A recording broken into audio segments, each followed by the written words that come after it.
Surrey moved a step closer to the second division after Ollie Rayner claimed figures of 8 for 46, the best of his career, to put Middlesex well on top in the LV County Championship London Derby at the Kia Oval.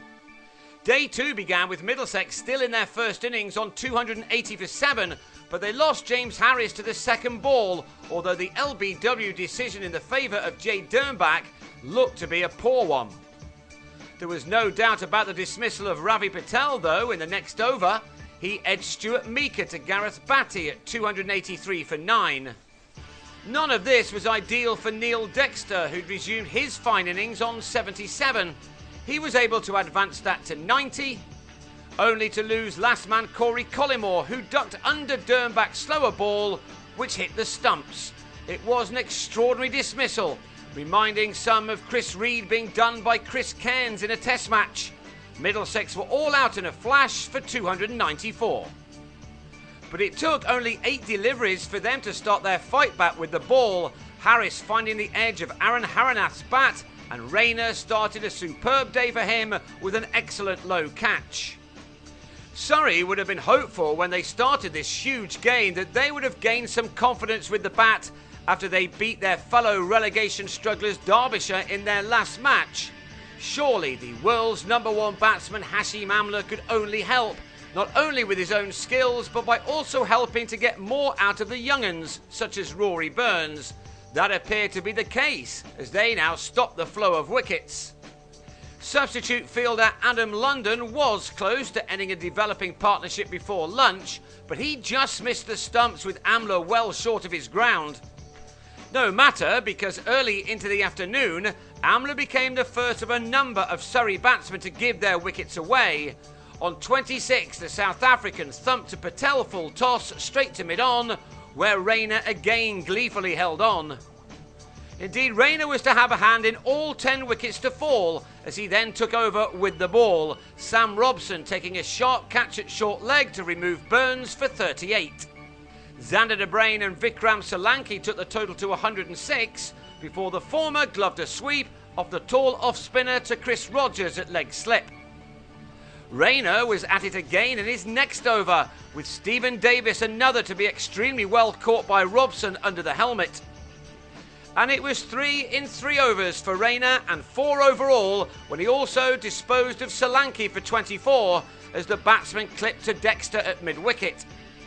The former Sussex bowler then claimed his 3rd fifer of the season by having Meeker also held by Dexter in a repeat of Solanki's dismissal. The tail were now exposed and Rayner needed only 3 more overs to get shot of them. Tim Linley deflected a spitter to Rogers. Gareth Batty padded up and was LBW to a ball which turned back into him off this dry pitch. And Dernbach slogged to Harris in the deep. Rayner had taken 8 for 46 from 19.4 overs, as Surrey had lost their last 9 wickets for 73 runs to avoid the follow-on by only 1 run, having been bowled out for 145. No batting points at a deficit of 149 runs on first innings was not at all what Surrey wanted, as they tried to avoid the drop, but they now had a chance to do some damage with the ball themselves on a pitch which was obviously favouring the spinner, even if vicious, unplayable deliveries had not been required for the majority of the home side's wickets. Rogers and Robson tried to make the most of the hard new ball. Good job, because Gary Keady was on very early and soon had Robson held by Solanki after 47 runs had been added in 8 overs. Keady then grabbed his 5th wicket of the match as Rogers came down the pitch and planted his shot into the hands of Haranath to go for 32. With Joe Denley off the pitch, that saw Dexter back at the wicket, and he tried to make sure that Batty didn't settle into any rhythm by hitting him for a 6. But Keady was proving to be much more difficult to get away, and he had Dexter caught by Solanki for 14 at 76 for 3.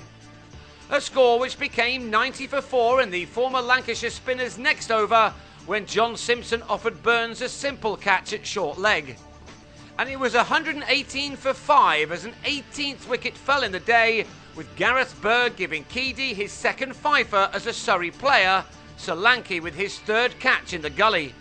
The one man who could cope with Keedy was Malan, who batted for an hour and a half in making his 28, and he should be able to now bat the opposition out of this game on day 3.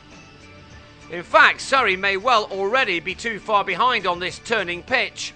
Middlesex will resume on 133 for 5, but that puts them 282 runs to the good, and that will take some getting in the 4th innings. Middlesex will be planning to make the target considerably larger than that, as long as Keedy doesn't add too many more to his 5 for 42.